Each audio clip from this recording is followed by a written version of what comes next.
A few days ago, I made a video jamming on this Motif XF8 style called Thrust, and it goes like this.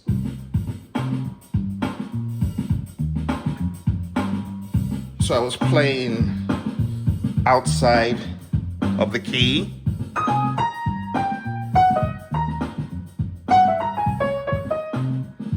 Things like that.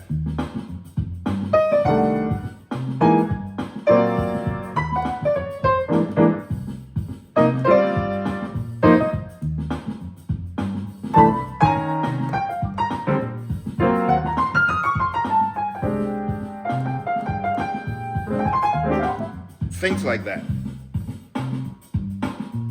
So the question is, what exactly are you doing? Well, to explain that, I first of all need to give you a little bit of my background and how I became a jazz student. So I learned the major scales, the major chords, but I got to a plateau. I couldn't go any further.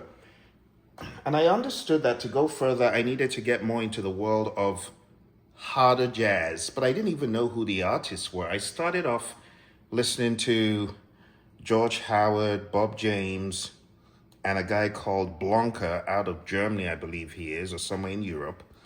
And that kind of got me really interested in jazz, but I wasn't turned into the really concentrated stuff until about 13 or so years after playing. I started discovering the more concentrated stuff, like this guy, Chick Corea.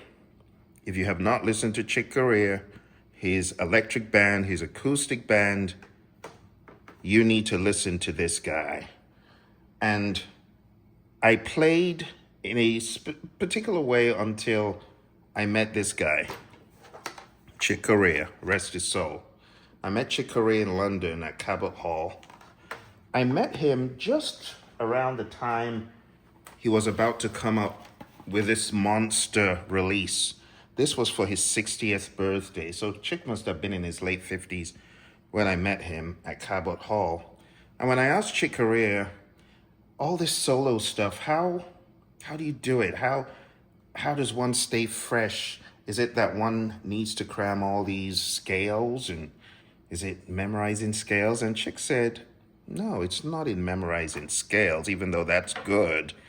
But to become a real master improviser, you need to know what sounds good and how to play what sounds good to you. So it's really more about feels and sounds